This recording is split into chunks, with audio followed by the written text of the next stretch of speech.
Monday, May the 8th, 2000, Houston, Texas. Angel Maturino Reséndiz stands accused of being one of America's most terrifying serial killers. The man who became known as the Railroad Killer. I stared at him the whole time. I'm gonna remember your face. I'm not gonna forget it, because if I live through this, I will get you. The entire country is riveted as the defense claims their client is delusional, mentally ill, and not responsible for his actions, while the prosecution seeks the ultimate punishment. It is over. It is over. He didn't deserve to live after what he did. Is this man insane, or a cold, calculating killer? The trial will hinge on an extraordinary confrontation between the killer and his only surviving victim.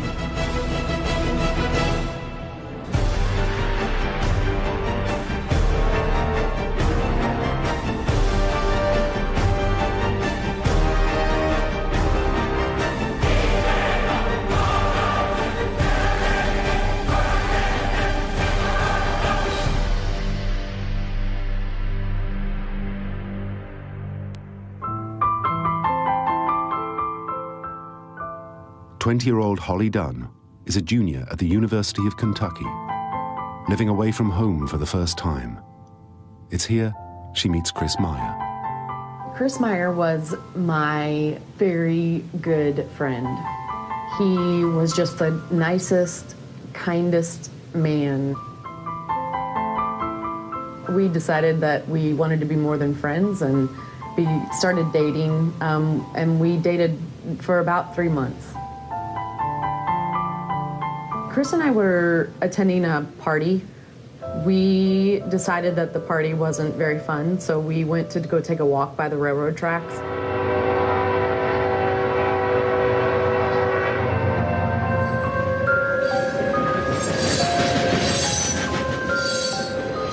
We sat down and talked for a while. And when we got up to leave,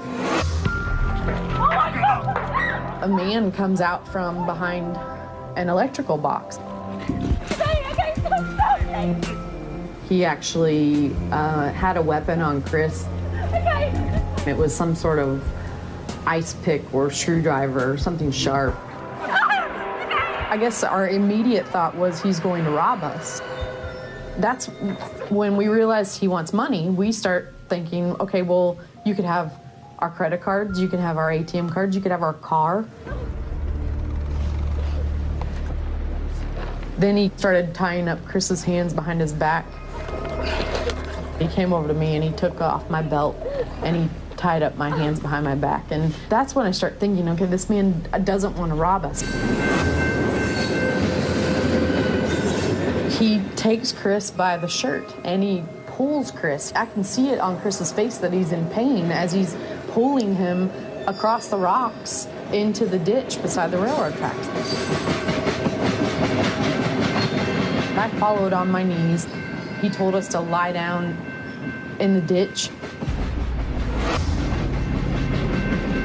I stared at him the whole time. I memorized his face. I memorized he had a tattoo on his arm. He had, I was thinking, if you have any scars, I'm gonna remember your scars. I'm gonna remember your face. I'm not gonna forget it, because if I live through this, I will get you.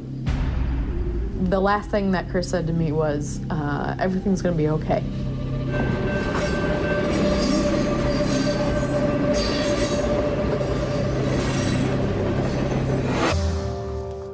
Four hours later, Holly Dunn is at the University of Kentucky Hospital, fighting for her life. She had been raped, beaten, and left for dead. I had a broken jaw, a broken eye socket, and then large cuts in the back of my head that they had to staple shut. And then I had cuts on my face. Everyone was told not to talk about Chris to me. I just said, Chris is dead, isn't he? And my dad actually is the one that I said that to, and he was like, yes, he died. Lexington detectives visit Holly in hospital Although still weak and traumatized, she provides a description of her attacker detailed enough for police to create a composite drawing of a man who she says had a Mexican accent. DNA from the rape is entered into a national database, but police find no match. Then, just over a year later, and 1,000 miles away in Houston, Texas, 39-year-old mother of two, Dr. Claudia Benton, is asleep at home a few days before Christmas.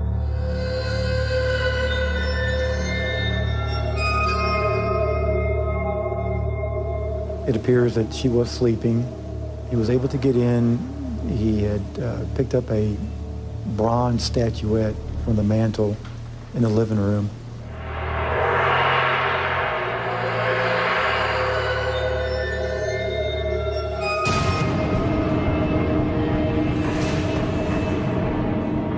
He was relentless in beating her. The skull fractures themselves would have killed her. He then stabbed her 3 times in the back with a very large butcher knife. Dr. Benton was raped as she lay dead or dying. Her house was right next to the railroad. A train came by, and when that train came by, I could not hear myself think. It was so loud. I said, what a perfect cover for someone to get in the house without being heard. This time, fingerprints as well as DNA are recovered from the crime scene. The prints are a match to a career criminal, Rafael Reséndiz Ramirez. But detectives discover this is just one in a string of aliases. His real name is Angel Maturino Reséndiz, a Mexican itinerant with a prior record of arrests for minor felonies stretching back more than 20 years. I think his first arrest was when he was 16 or 17 years old, and I believe then he got a separate FBI number from a 1995 arrest in California. He was caught in a railway area with the pistol. At this point, no one links the murder of Claudia Benton to the attack on Holly Dunn and Chris Meyer in Kentucky.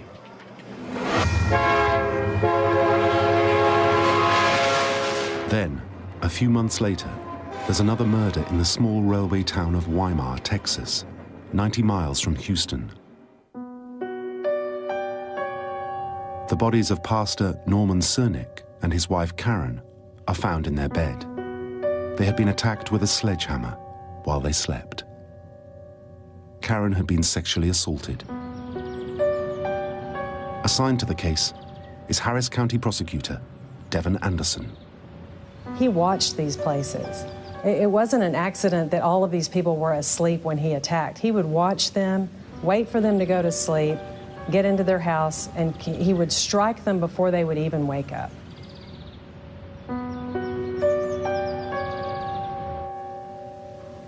I thought, we have got to catch this guy.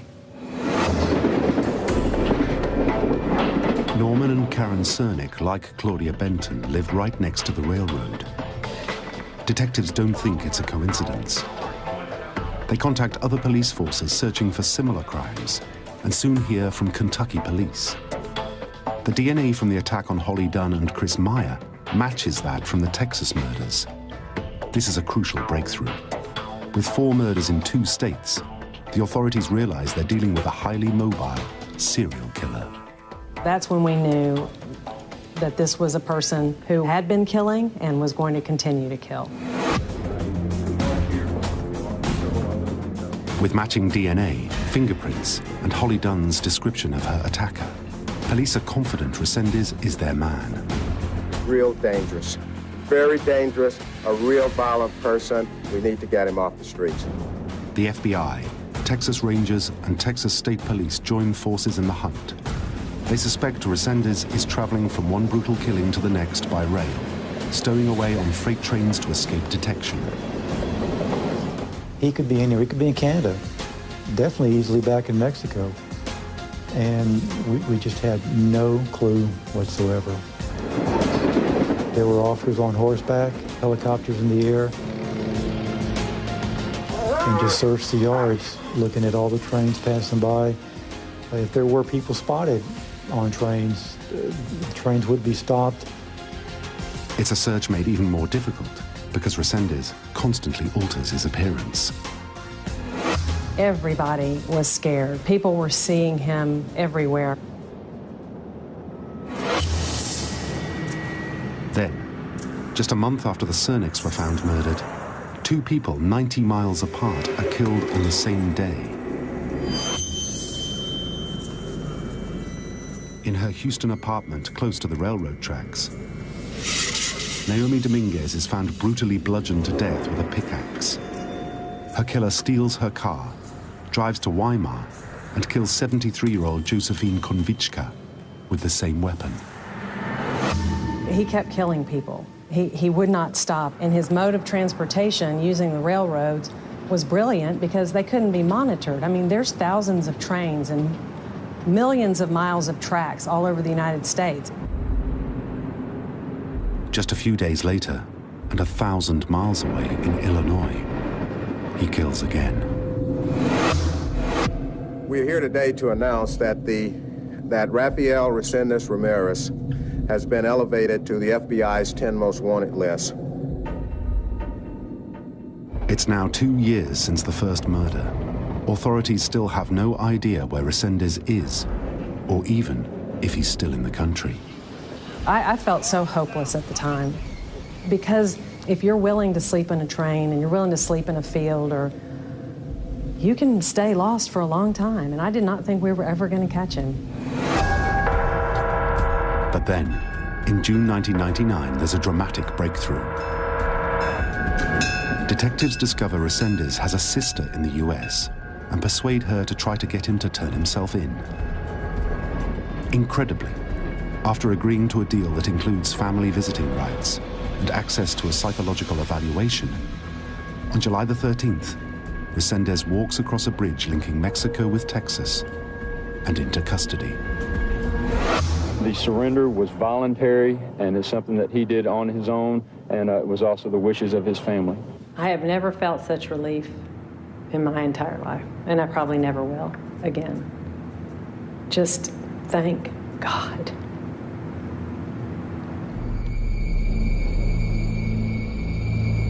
When Holly Dunn sees the news about her attacker's arrest, the memory comes flooding back.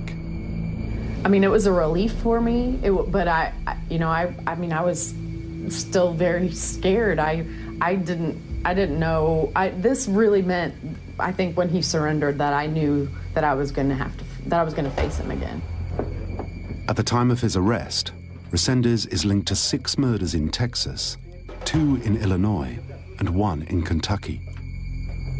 His arraignment in Harris County Court, Houston, Texas, is the first chance prosecutor Devin Anderson gets to see the railroad killer face to face. He was shackled, his ankles and his hands. He was probably about 5'5", not a tall guy, but his forearms were ropey, with muscles. He was really scary, even though he was small. You could feel he was dangerous. He was a dangerous person. He looked like a wild animal who had been caught. Because of the strength of the forensic evidence linking Reséndiz to the killing of Claudia Benton, the prosecution decides to concentrate all their efforts on this one murder. If successful, it could be all they need to secure the death penalty. Yes, sir. Can all this be done very quickly so that I can say that I'm guilty? All right. Reséndiz pleads guilty to killing Dr. Benton. From now on, the trial will hinge on one question. Is Reséndiz evil or crazy? His defense will try to show he is legally insane. If they succeed, he'll be found not guilty by reason of insanity and committed to a state psychiatric hospital. There's a remote chance he could even one day be released. Insanity was the logical defense, because no one wants to believe that there's someone out there that will do things like that. That was the thing that worried me the most about the case, was that jurors would just throw up their hands and say, nobody in their right mind could do what he does. A verdict of insanity and a life sentence is what the prosecution is determined to avoid. The thing about a life sentence with Reséndiz would have been, he would have enjoyed it. He would have enjoyed it. I mean, he would have had pen pals, he would have given interviews if they had let him. I mean, he would have loved it. And I knew that. And he didn't deserve to live after what he did. He just didn't. He caused so much pain and so much heartache and so much terror that it just, that's what the whole focus of the trial, it had to be.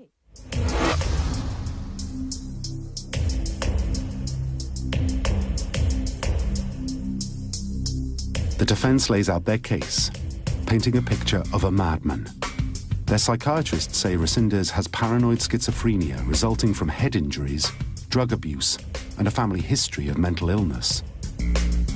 They say he has a delusional perception of the world and believes he can cause earthquakes, floods, and explosions, and that God told him to kill his victims, whom he believed to be evil.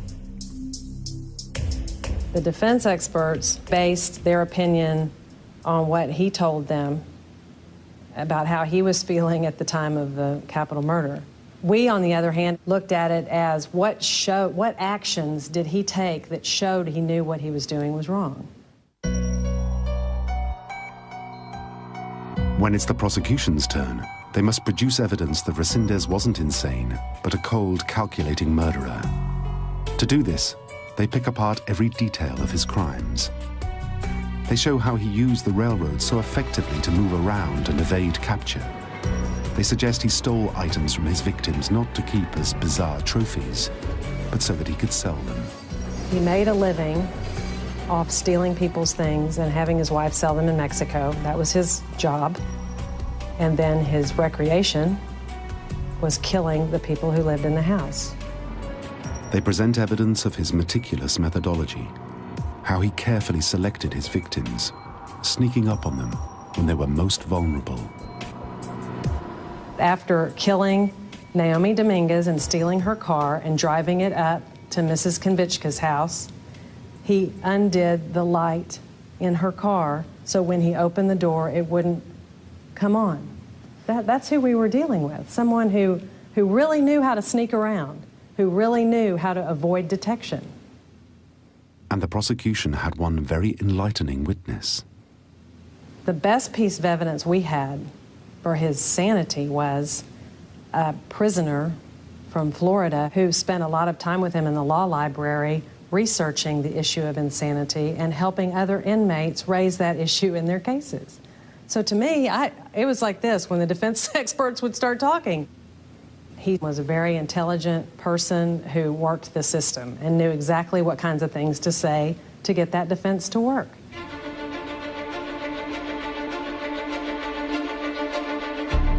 The prosecution rests, but have they done enough?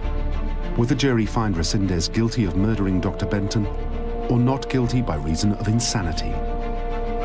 After deliberating for a nail-biting 7 hours, the jury returns their verdict. Mr. Reséndiz, would you please rise? Guilty of murder in the first degree.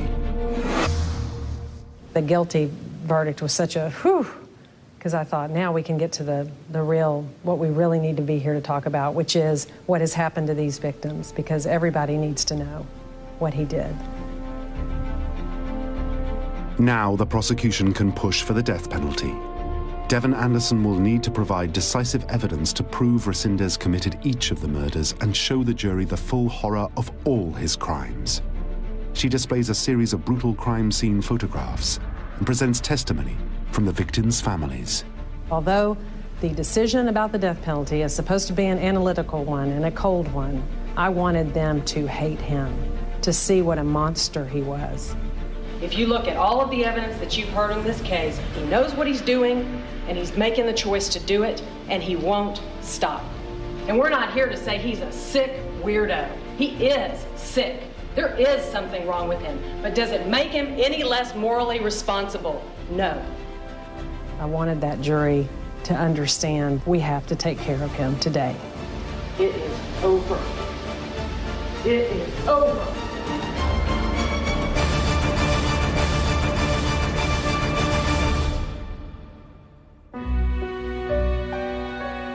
But there's one final witness who needs to appear.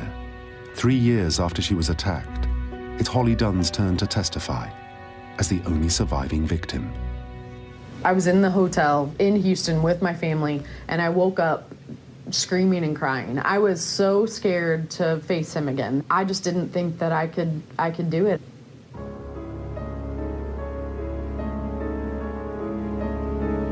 I remember Devin telling me, I'm sitting in like the waiting room about to go into the courtroom. Then I went back there and said, okay, are you ready? And she said, yep. And I said, he's gonna be in there looking at you. Don't look at him, just look at me. Don't look at him until I ask you to. And she said, okay. And I gave her a hug and came back out here and called her.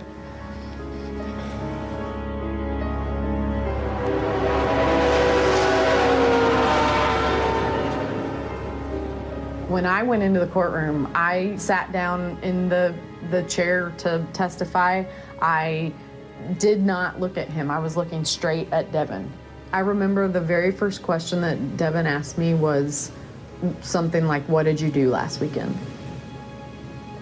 I was really excited to say, I graduated from college. To me, I was saying to him, you didn't destroy me. I just graduated from college. And then I went into the details of that night.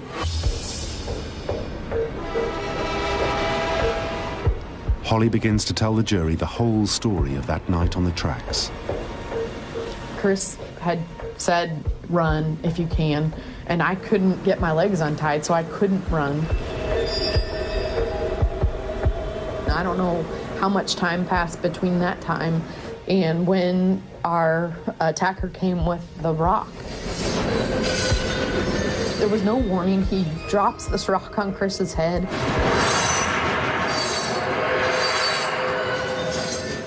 I'm just thinking, what just happened? I mean, how did this, what, I don't even know what just happened. I went into survival mode. I'm thinking, okay, I mean, he's gonna kill me. I may as well fight. I'm gonna fight. He unties my feet and climbs on top of me, and I start to kick and scream and hit him, but he held that knife or ice pick or whatever, and he just said, look how easily I could kill you. I, stopped everything, and then he raped me.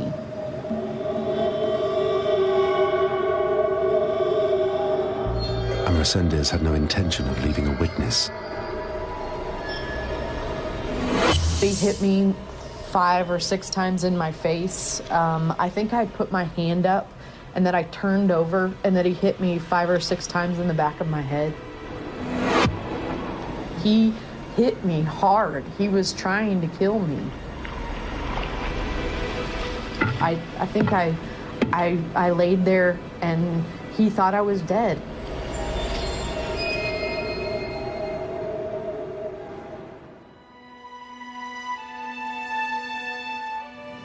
I felt so proud of her for doing it.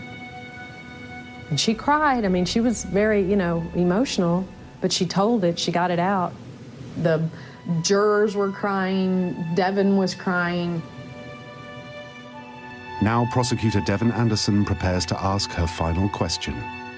Everything in the trial had been building to this. It was the moment I had been waiting for in the trial because I wanted a victim of his to face him down because no one else could. And then they say, could you please tell us what he's wearing? And so at this moment, I knew I was going to have to look at him. So I look at him and I, point to him and I say, he's wearing a white button-down shirt. And as I'm saying that, I feel my hearing going into my head, I get really hot, and I feel like I'm about to faint. And she looked him in the eye and she identified him. And it was a great moment. It's a great moment because she got to call him out. for all those other people sitting in the courtroom and for all those other people who were dead. She got to call him out. It was great.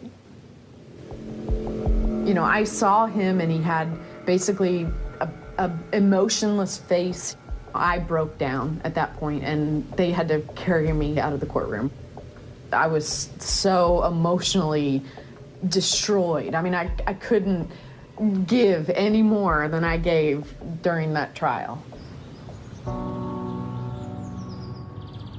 Reséndiz is sentenced to death.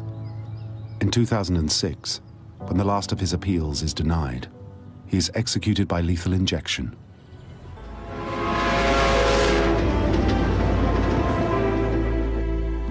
Today, Holly Dunn runs Holly's House, an organization that helps victims of violent crime. It happened, and I have to live with it for the rest of my life. But this event does not define me. How I live now is for all the victims, and especially for Chris, but for all of Reséndiz's victims, because those loved ones aren't here anymore. I've been given a second chance, and I want to live life to the fullest.